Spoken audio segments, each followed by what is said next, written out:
Shalom, shalom. Selamat pagi untuk kita semua. Apa kabarnya Bapak Ibu Saudaraku yang kasih dalam Tuhan? Saya percaya kita semua baik-baik saja, bahagia dan penuh damai sejahtera karena berkat dan pertolongan yang dari Tuhan. Mari kita awali hari ini bersama dengan Tuhan. Kita akan membaca dan merenungkan firman Tuhan. Mari kita berdoa. Tuhan Yesus, terima kasih untuk kasih karunia Tuhan dalam kehidupan kami. Anugerah-Mu yang begitu besar, keselamatan yang Tuhan berikan kepada kami. Terima kasih Tuhan juga untuk hari ini, di mana kami akan memulai mengawali hari kami bersama dengan Tuhan. Kami datang menyerahkan hidup kami, dan kami akan membaca merenungkan firman-Mu. Urapi hamba-Mu dan urapi setiap kami, sehingga kami diberkati oleh kebenaran firman-Mu, dan kami mendapatkan kekuatan baru, makanan rohani yang dari Tuhan. Terima kasih Tuhan, urapi hamba-Mu dan urapi setiap kami. Biarlah kebenaran firman-Mu memberkati kami pagi hari ini. Dalam nama Tuhan Yesus kami berdoa, haleluya, amin. Bapak Ibu Saudara yang kasih dalam Tuhan, firman Tuhan bagi kita pagi hari ini terambil dari Yohanes 14 ayat 27. Demikian kebenaran firman Tuhan. Damai sejahtera kutinggalkan bagimu, damai sejahteraku kuberikan kepadamu, dan apa yang kuberikan tidak seperti yang diberikan oleh dunia kepadamu. Jangan gelisah dan gentar hatimu. Saya ulangi, damai sejahtera kutinggalkan bagimu, damai sejahteraku kuberikan kepadamu, dan apa yang kuberikan tidak seperti yang diberikan oleh dunia kepadamu. Janganlah gelisah dan gentar hatimu. Judul renungan kita pagi hari ini adalah kaya dalam damai sejahtera. Saudaraku yang kasih dalam Tuhan, Tuhan mewariskan kepada gerejanya, kepada saudara dan saya, anak-anak Tuhan, damai sejahtera sebelum Dia naik ke sorga atau terangkat ke sorga. Apa itu damai sejahtera, saudaraku yang kasih dalam Tuhan? Damai sejahtera adalah keadaan batinia yang bebas dari rasa takut, khawatir, dari rasa gusar akibat perang. Sesungguhnya kata shalom itu muncul ketika tentara-tentara bangsa Israel pulang dari peperangan. Dan ketika mereka selesai berperang, mereka mengalami kemenangan yang luar biasa, dan mereka merasa tenang, mereka merasa bahagia, mereka merasa nyaman, dan mereka pulang ke keluarga masing-masing.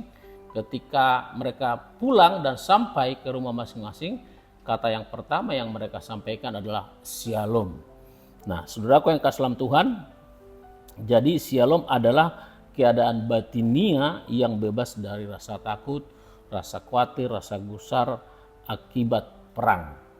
Saudaraku yang kasih dalam Tuhan, lebih jauh kita akan membedah kata damai sejahtera dalam Alkitab diterjemahkan dari kata eirene dalam bahasa Yunani ya, dan shalom dalam bahasa Ibrani. Jadi shalom itu bahasa Ibrani ya.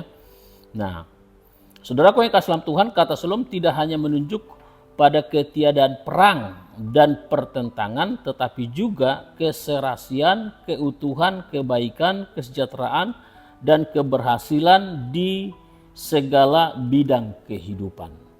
Nah, jadi saudaraku yang kasih dalam Tuhan, kalau kita tidak lagi dalam pertentangan, sudah serasi, utuh, baik, sejahtera, berhasil.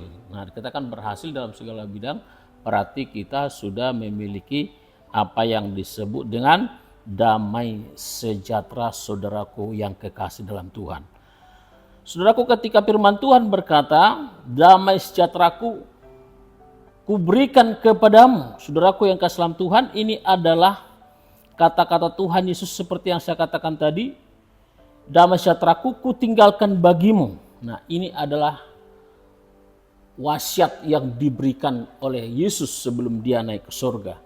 Nah, ini berarti bukan saja saudara dan saya, gereja Tuhan, berhak atas damai sejahtera, tapi saudara, gereja Tuhan, dan saya adalah pemilik damai sejahtera itu.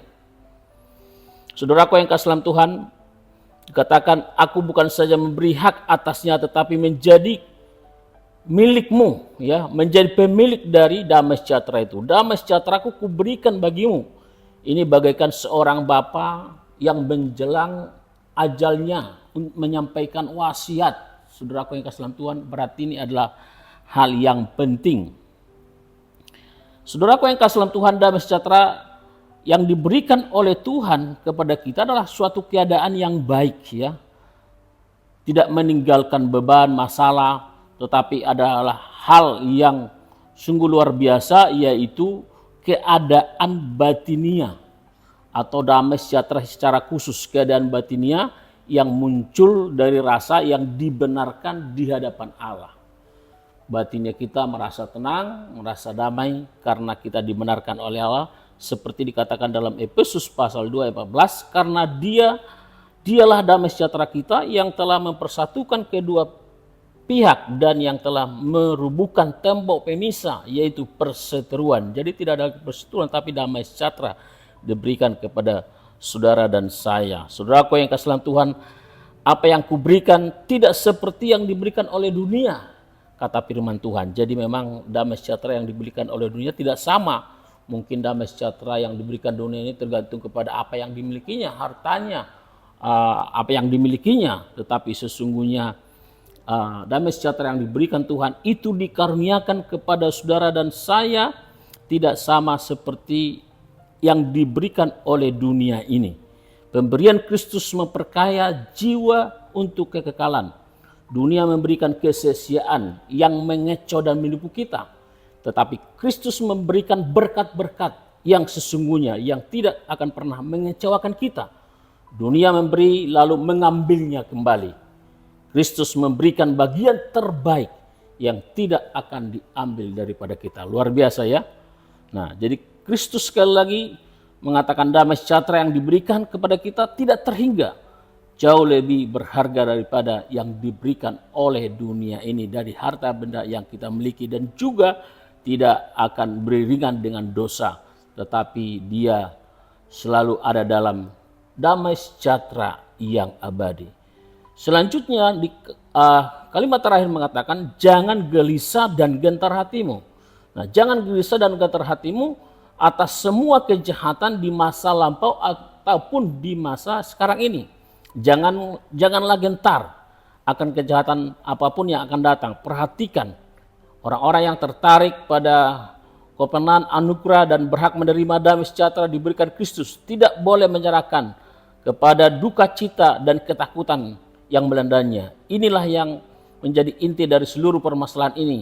Ia telah berkata, jangan gelisah hatimu. Saudaraku yang kasih dalam Tuhan, ketika kita sudah memiliki damai sejahtera, saya yakin dan percaya, maka kegelisahan itu otomatis tersingkir dari hati kita. Kiranya damai sejahtera Kristus menguasai hati dan pikiran kita, sehingga kita dapat menjalani hari-hari kita lebih baik lagi, dan semuanya untuk kemuliaan kebesaran bagi nama Tuhan. Amin. Untuk firman Tuhan, kita tundukkan kepala, kita berdoa. Tuhan, kami bersyukur, kami berterima kasih karena Engkau sudah memberikan kami damai sejahtera, suatu warisan di mana kami menjadi pemiliknya.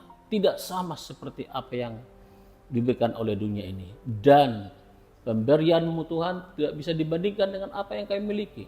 Oleh karena itu kami bersyukur dan berterima kasih kepadamu. Jika di antara kami Tuhan ada yang merasa khawatir, takut, gelisah dalam hidupnya Tuhan, sehingga dia tidak memperoleh, tidak mendapatkan damai dan sejahtera. Hari ini hamba-Mu berdoa, saat ini hamba-Mu berdoa Tuhan, kiranya Tuhan Engkau menjamah setiap pendengar Tuhan, setiap anak-anak-Mu Tuhan yang diliputi dengan kekhawatiran, kegelisahan Tuhan. Tuhan Engkau gantikan dengan sukacita, dengan damai sejahtera. Bebaskan Tuhan, biarlah setiap kami memiliki kebebasan batinia yang dari Kristus, memiliki damai sejahtera yang daripada Kristus. Terima kasih Tuhan Yesus. Terima kasih, kami menyerahkan hidup kami kepada Tuhan sepanjang hari ini Tuhan. Jika di antara kami yang sakit, Tuhan sembuhkan, yang lemah Engkau kuatkan, yang berduka yang Engkau hiburkan. Berkat-Mu melimpah atas setiap kami Tuhan. Dalam nama Tuhan Yesus kami berdoa dan bersyukur. Haleluya. Amin. Demikian kebenaran firman Tuhan untuk kita pagi hari ini. Kiranya kebenaran firman Tuhan memberkati kita pada pagi hari ini. Miliki damai sejahtera yang dari Tuhan. Damai sejahtera yang diberikan Tuhan bukan berasal dari dunia tapi dari Kristus sendiri. Shalom, amin untuk firman Tuhan.